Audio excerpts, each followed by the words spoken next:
Thank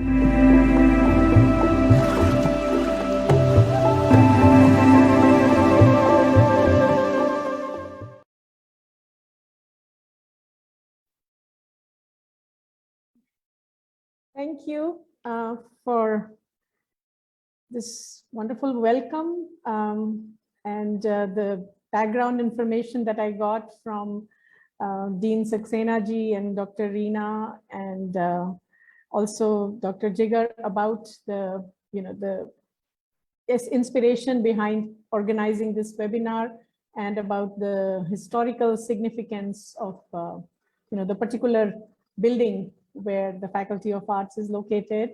And thank you so much, Dr. Shaurya, for this kind introduction and warm welcome. When we had spoken about the possible topics for this particular session today, for the first of your lecture series that you are starting, and since this happens to be on 15th August, a very special day, as we all know, for various reasons, naturally it makes sense to talk about a little bit on the nationalist aspect of Sri Aurobindo. And of course, the Maharishi, the Mahayogi that Sri Aurobindo was and is, the avatar that he is, nothing that he touched is bereft of the yogic touch, the spiritual touch of the master that he was. So that's why I thought I'll take a little bit time to speak on what was Sri Aurobindo's view of what nation is, what nationalism is, and how these are connected with culture. And also given the fact that this is being hosted by, and this is done there in the MSU Baroda.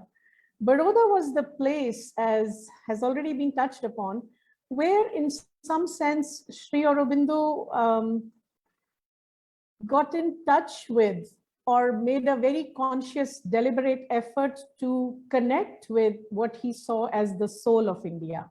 And that has an important impact on how he writes about what nation is, what nationalism is. As many of us already know, that the moment on February 6th, 1893, the moment Sri Aurobindo touched the soil of Mother India, he was blessed as if by the mother nation with this vast experience of calm and peace.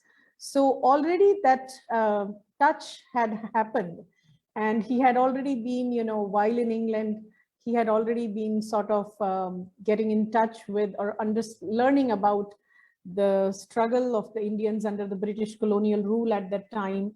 And there is a mention in this very famous letter of Sri Aurobindo to his wife that was written in 1905. But he had mentioned there in that letter that ever since while he was a boy, maybe around the age of 14, this resolution had taken hold of him somewhere in deep within him, that he's here to do some important work for his people, for his nation, for his race. And this feeling sort of grew in him.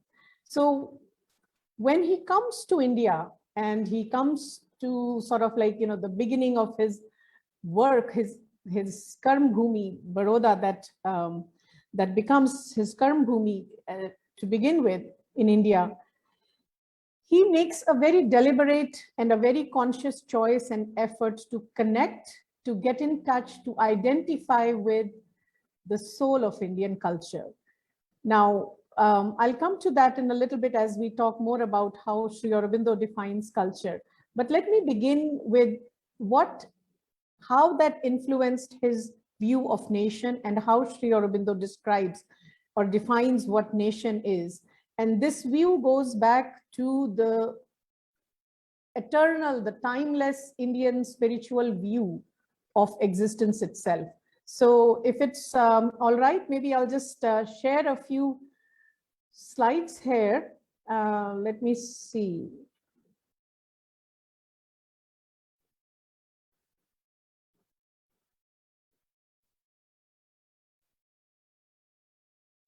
Is it visible? Yeah? Yes, yes, it is.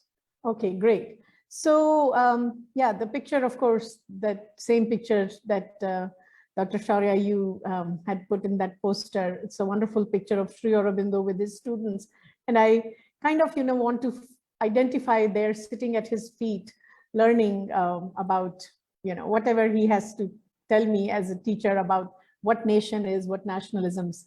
So with that approach, I want to begin. And I have just identified few of the words of Sri Aurobindo from various writings itself, rather than putting too much of my interpretation into it. So I'm just going to kind of like tie these words together to paint a picture of how he explains what nation and nationalism is. So one of the first things that he tells us, this is from his Vande Mataram writings, again, the seed of which you would see in during his Baroda period itself, that typically what we understand from the word nation is that it's the country, the physical geography, the boundaries, so much land with so many people speaking similar language and having one political life, having one sort of a governance structure, and to which they owe allegiance. That is what is typically understood by nation. Now, Sri Aurobindo tells us that the Indian view of life, of reality, of existence is much deeper. The Indian view of what an individual is, what a human being is much deeper. And what is true of the individual is also true of the nation, is also true of the collective. This is a very fundamental Indian idea, Indian thought, that the Brahman, the highest existence that manifests equally in the individual and in another form in the collective. So what is true of the individual is also true of the collective. And just like an individual, the way Indian thought understands an individual, exactly in the same way we should understand nation as well. So what is that view of the individual as well as the nation? The deeper view is that typically we understand as the three bodies of the individual, that an individual exists on three planes, three realms. The gross body, the Annamaya Kosha, and the Pranamaya Kosha, which is the Sthul Sharira, and the subtle body, which is the Sukshma Sharira, that is called as the Manomaya Kosha. The same thing applies to the nation as well. So the outer geography of the nation, the gross boundaries of the nation, and the life body of the nation, which is the people, all those people who inhabit that land.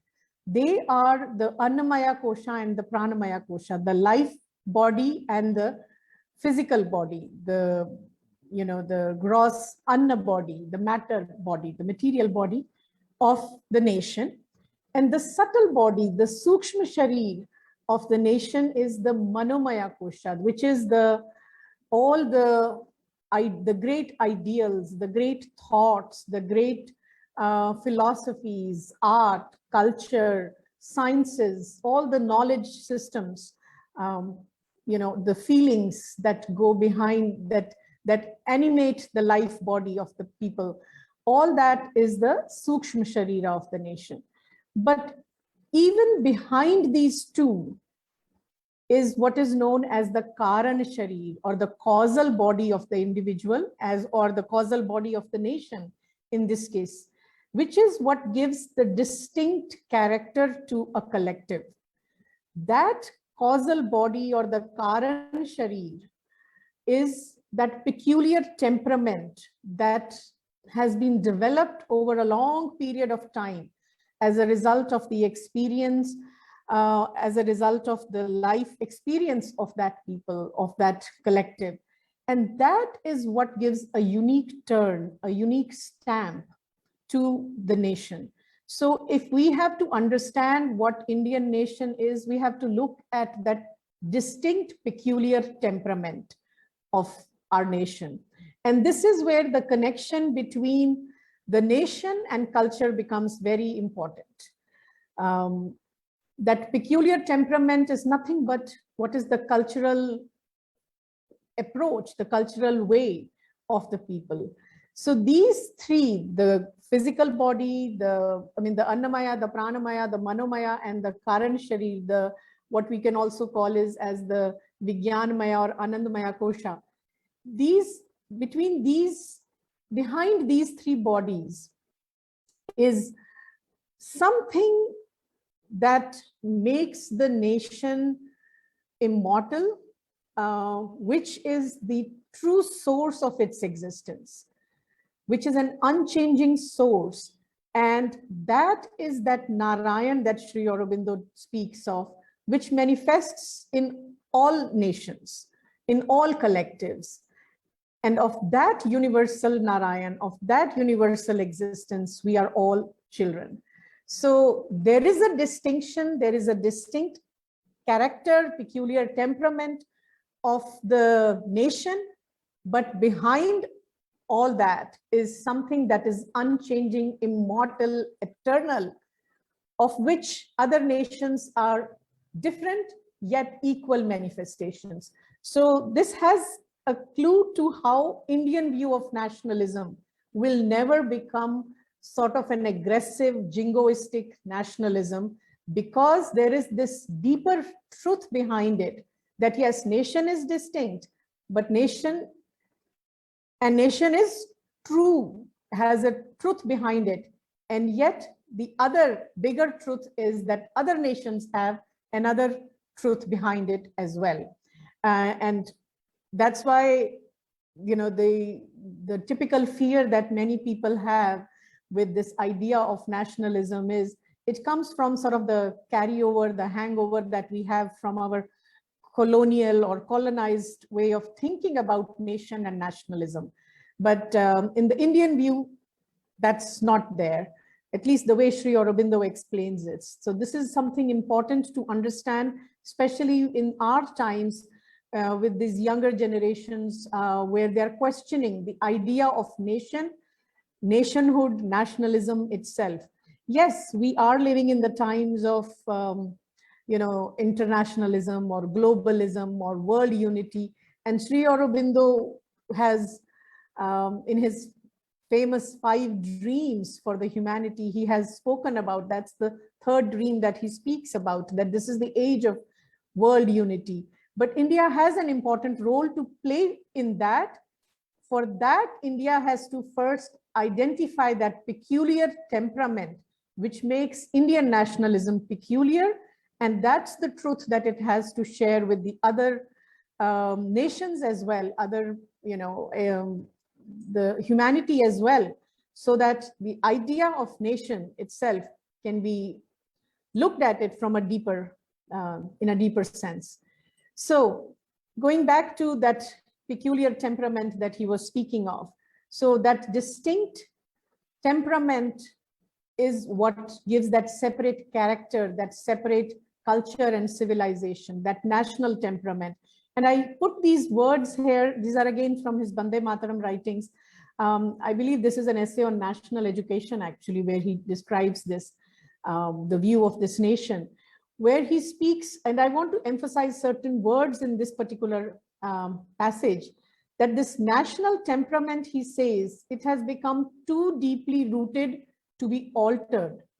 And in all these, we discover a manifestation of God in national life, which is living, sacred, and adorable. It is this which we speak of as the mother. So what Sri Aurobindo is talking about is that the manifestation of God in national life that is living, sacred, and adorable. So this connection or this image that Sri Aurobindo gives us of the Punya Bhumi of Bharat, the sacred land that Bharat is, or the sacred nation that Bharat is something that must be cherished and certainly must be kept in a consideration as we figure out how to be Indians, how to grow in the spirit of India, the spirit of Indian nationalism. And this identification that Sri Aurobindo does with the mother Shakti, nation as a mother Shakti, that again is something that was sort of like this great contribution or this great idea that Sri Aurobindo put out at that particular time when India was trying to figure out how to, or when India needed that awakening from its long slumber, from her long slumber. So that idea of Bhavani Bharati, Ma Bharati, is something that we must keep in our consideration as well. So just quickly here, when Sri Aurobindo speaks of that peculiar temperament, the peculiar national temperament, that he says is the foundation. What is that foundation? That which has shaped the entire culture and the entire civilization of the Indian nation. And the three terms that we must sort of understand here are the three words that the character of that temperament is: spiritual, intuitive, and psychic. That, he says, is the dominant note in the Indian temperament. However much we may deny in our growing up as rational individuals, in our fascination with the rational age, with the age of individualism, we cannot deny that the essence of India lies in that temperament, that essence, that core, which has its basis in the spiritual, intuitive, and psychic seeking. Elsewhere, Sri Aurobindo said, what science has failed to give to the humanity, India offers in terms of the three things he speaks: the idea of dharma, yoga, and Vedanta. So these are the three gifts that India has to offer to the humanity, what science has failed to do. So it's been this that is the foundation, that is that peculiar temperament. But this seeking, even though it was guided by the spiritual, intuitive, and psychic seeking, it never looked down upon, or it never ignored the other aspects of human seeking, which is the intellectual, the vital, the aesthetic, the social, communal, all other kinds of vital activity. All those were supported by the same deeper spiritual, intuitive, and psychic seeking.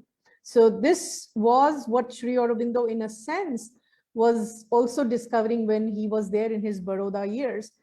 The extreme, the intense cultural cultivation that he went through of reading the Upanishads, translating Mahabharata, Ramayana, reading poetry, Sanskrit poetry, reading Kalidas, translating Kalidas, learning Sanskrit, learning Bangla, learning several other languages.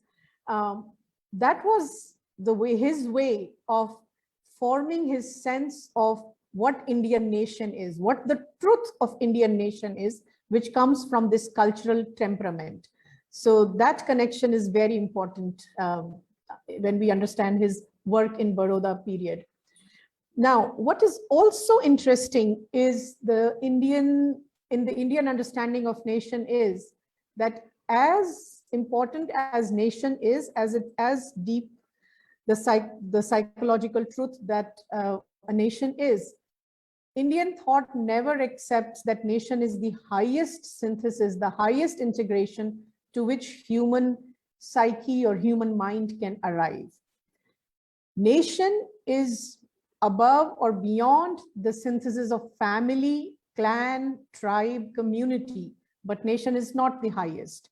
The higher synthesis Indian thought has always talked about is the unity of humanity, the human race as such. That's a higher synthesis. Beyond that is another higher synthesis that is beyond humanity, all creatures, all life forms, all aspiring world of creatures. That's the Buddhist synthesis that Indian thought has given to the world. Then beyond that is the Vedantic synthesis, which is a synthesis of God, Sri Aurobindo speaks of. That is where the entire humanity, the entire creature, the entire life, the entire existence unites with the one divine source. And in that, all becomes one. The many become one. That is the highest synthesis. But here Sri Aurobindo wants that the first step to go beyond our limited ego is the family. The next is the clan, the extended family, the lineage, the group, the community, the biradari, as we call it in local language. Beyond that is nation. The first step through which man rises beyond the limits of his ego is the nation. And only when we recognize or realize or identify with divinity in the nation, we become capable of recognizing or realizing or identifying with the unity in humanity. Beyond that, of course, with going up to the Vedantic unity that he or all spiritual masters in India have spoken of, to identify with the divinity in one. So this idea that we often see among the younger generation in today is that, we are global citizens, we are citizens of the world, we shouldn't have any boundaries, these are all man-made boundaries. Well, I mean, there might be some iota of truth in this idea, but this is often sort of there is also a shadow in this truth, because the real boundarylessness would come when we go beyond the synthesis of nation to the synthesis of the real synthesis of uniting with one. So with that one divine source, that immortal source, which is behind all the nations. So it cannot be just an outer erasing of boundaries. The unity has to be experienced within. The oneness has to be experienced within, first with one's own immortal self, the one's true self. And as an expression of that, as a realization of that, to experience unity and oneness with others. First, starting with the family, starting with our own little group, our own communities, then with the nation, and then with humanity at large. Now, the reason why I'm sharing all this is that when we start to think of nation in this way, we really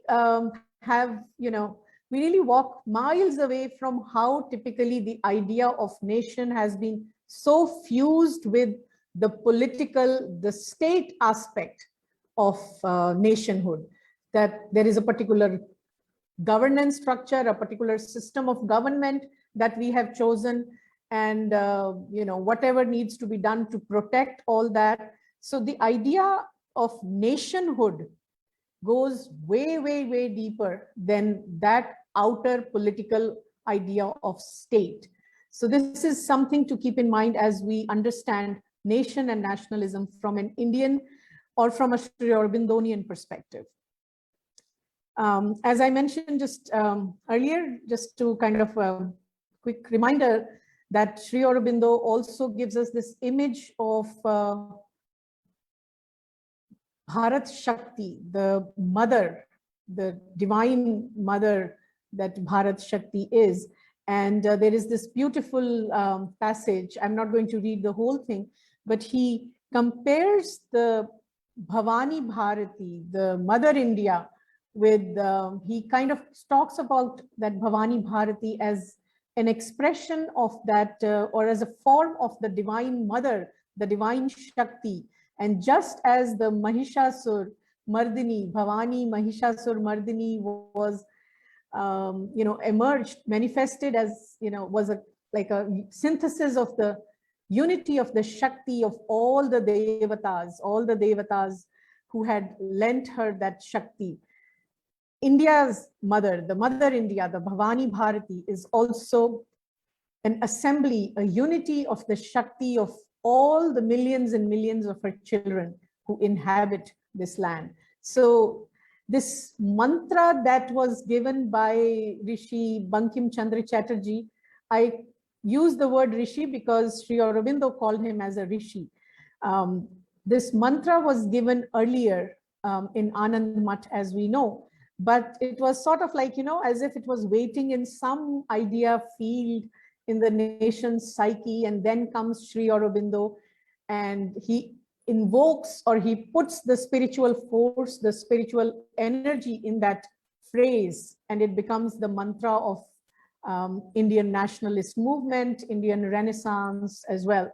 So that idea of Mother India, Bhavani Bharati, is again an important contribution that Sri Aurobindo had given at that time. We see this same idea being expressed by the mother as well, who was the spiritual collaborator of Sri Aurobindo, where she spoke of India as being a living goddess. Just as Shiva is a god, Mother India, India is a living goddess, she said, who can manifest in human form if she chooses to do so. And I've just put this picture. I want to kind of just bring everybody's attention there. This is a picture in the ashram playground of the Akhand Bharat, the spiritual map of India, as she called it. This is the spiritual truth of India, the unified, the one India, the indivisible soul of India, that, as we know in Sri Aurobindo's 5 dreams as well, he spoke of, that was his first dream, that this partition that has happened due to political reasons will and must and will go. So for Sri Aurobindo, when he speaks of Indian nation, it is that unified, that Akhand Bharat, that one soul, the spiritual India that he's speaking of. So in that sense, Shaurya ji, you have to tell me in terms of the time if I proceed, because I could get a little bit, carried away. It's always, whenever talking of Sri Aurobindo, it's always... Still we have a time for next 20 minutes you can go for. Okay, great. Okay, thank you. So in this sense, when we begin to see Sri Aurobindo's view of nation, and especially India as a nation, what was his idea of nationalism? What would be the Indian nationalism? Here, I would like to bring a couple of points. One was that if the Indian view of nation is that nation has a psychological, spiritual truth behind it, and yet there is something behind the nation, a higher synthesis behind the nation, the same idea will have to be reflected in the Indian view of nationalism itself. And Sri Aurobindo used different phrases when he spoke of Indian nationalism. One phrase that he used was the new nationalism, and the other one was the spiritual nationalism. The new nationalism also is interesting. He used it also to kind of make a distinction between the so-called nationalist or the so-called freedom struggle that was being led by the more moderate sections of the National Congress at that time, who Sri Aurobindo said were actually practicing the politics of begging, appealing, cajoling, petitioning, and not really going after the real demand, which was the demand for complete independence from the foreign rule. But instead of doing that, they were asking for some kind of reformed governance structure to get a little bit more participation in the rule itself, in the governing system itself, through petitions and begging and appealing. Sri Aurobindo, as we know, right from Baroda days itself, right, starting from his earliest political writing, which was a series of articles that he wrote for a magazine called Indu Prakash. Those articles were titled New Lamps for the Old. He had been challenging or critiquing this system of moderate Congress politicians at the time. And in fact, his critique was so strong that he was asked to stop writing those articles. And he was just in his early 20s at that time. So even though he was outwardly working for the Baroda Maharaja, behind the scenes, he had already started his revolutionary work.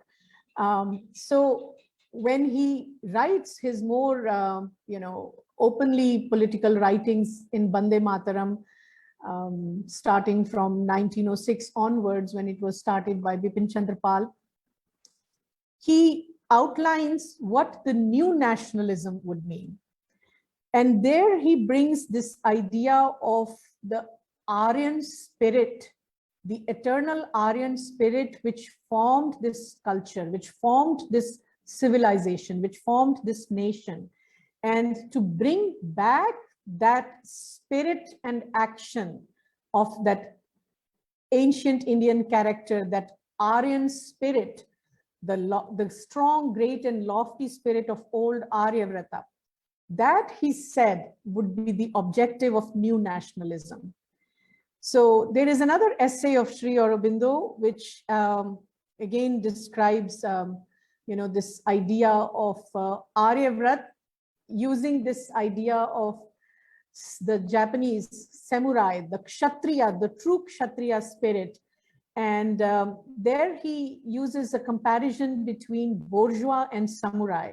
And in fact, this particular passage is from that essay itself, though he has described it, the new nationalism, in others' writings as well, that the bourgeois, the so-called somewhat laid back, middle class, sab chalta hai type of mentality that had come into the Indian character as a result of the British education. By the way, I was just listening briefly to the address of the Vice Chancellor of MS University in the morning on your Facebook page on, in honor of the Indian Independence Day. And he had also spoken about the impact of the colonial model of government that had taken away the character of the true Indian spirit and character from its people. And here Sri Aurobindo was very keenly aware of that. And that is what he said had brought in this bourgeois spirit, little bit of culture, little bit of intellectual interest, little bit ye bhi hai, wo bhi hai, thoda hai, but a comfortable life apna jeena hai, not to be bothered too much about the larger issues impacting the nation. He said all that spirit has to be put back, has to be, sort of relegated to that obscurity, and what has to be brought back, what the spirit has to be transformed into the spirit of the samurai, the Kshatriya, which is what the true spirit and the true character of the Aryans was. And then he doesn't end there. He says the other part is to use that character, to use that Aryan spirit to work on the problems for the modern times, to work on the challenges that are faced in the modern times. And in that aspect, what we see is he gives two aims of the Indian nationalism. The first one would be to recover the Indian thought, Indian character, Indian perceptions, everything that made ancient India great. Elsewhere, he has talked about, recovering the Veda, recovering the Gita, not just in your mind, not just in your intellectual understanding, but in your life, in your character, in the way we live life. And the second aim of that nationalism will be to solve the problems that perplex the world through the lens of that Indian spirit, through the lens of that Indian knowledge. This would be his vision of nationalism. So again, we see this idea of rising national spirit in India for the larger mission that India has to fulfill for the world and humanity. And I have one more thought to share here before proceeding a little bit further on the cultural aspect. Sri Aurobindo said once in one of his writings, again in the Bande Mataram, that nationalism is a Shakti, is An energy is a force that has come from the divine, and it will go back to the universal source, the universal energy, the universal force, once it has done its work. What is that work? It is to awaken the Indian consciousness, the Indian psychic, to its true character, and to become fit instruments to do the appointed work, God's appointed work for the world, for the humanity. So this Aryan spirit, this Aryan Shakti does not have to be confined. It is not confined to this land of India itself. Essentially, it is a spirit, it is a consciousness which is a sattvic consciousness, which is looking at life and existence from a deeper spiritual perspective. It does not deny anything external, any outward material progress, and yet it places all that in the larger picture of the true inner progress of individual as well as the collective, as not just the nation, but the humanity, the whole world itself. And in contrast to that, for example, if you read Sri Aurobindo's writings in Bhavani Mandir, the little pamphlet that I think one of his biographers has spoken of as this tiny packet of political dynamite. In that Bhavani Bharati, he speaks of the Aryan Shakti in contrast with the Malech Shakti, which is the aggressive, the Rajasic, the Tamasic, the Asuric kind of Shakti. The one that is a excessively exaggerated, egoistic Shakti, that nation exists for me, humanity exists for me, everything exists to fulfill my desire, to aggrandize my ego. But in contrast to that, the Aryan Shakti understands that the outer self is a very, very minor part of the whole. The true self lies deep within. That knowledge, that truth of life, that truth of being has to be spread. That message has to be given to the world. But for that, India has to first live that message, which means we Indians have to live that truth. We Indians have to grow in that Aryan spirit before we can take this message outside. So this was what, and just very quickly, this is again something I deliberately chose this at the very last minute to put this idea there, that, again, there is this modern tendency of looking at, who is a nationalist or who is not a nationalist or anti-nationalist and all that. Sri Aurobindo, in an early writing, had spoken of that whenever we speak of nationalism, it should not be spoken of with the sense of any intellectual pride, any egoistic thinking that I am a bigger patriot or I am a bigger nationalist than somebody else. So he said, if you are going to be a nationalist, do it as an instrument of God. Don't do it in that sense of intellectual pride that I am going to do this for my country. He said, nationalism is a religion that has come from God. So if you really aspire to be a true nationalist, become a true instrument of the divine, of that highest, the immortal, through which all existence, all life comes. So I just want to bring that point out there, especially for the younger student generation, to how Indian seers, how Indian rishis have spoken of nationalism in the true sense, in the real sense. So just quickly switching from nationalism to the culture, Sri Aurobindo, just like we have seen how he describes, how he helps us understand nation as the soul, mind, body, the three layers, the three bodies of the nation. In the same way, he helps us understand culture, that there is a soul of the culture, a mind of the culture, and a body of the culture. And what is the soul of the culture? That's the highest thought, the highest philosophy, the highest conception of seeking of for the infinite that a people come up with, that is the soul of the culture. So there you would have the highest philosophical thought, the highest religio-spiritual thought, the highest religio-spiritual philosophy of a people. That is what would be the soul of a culture.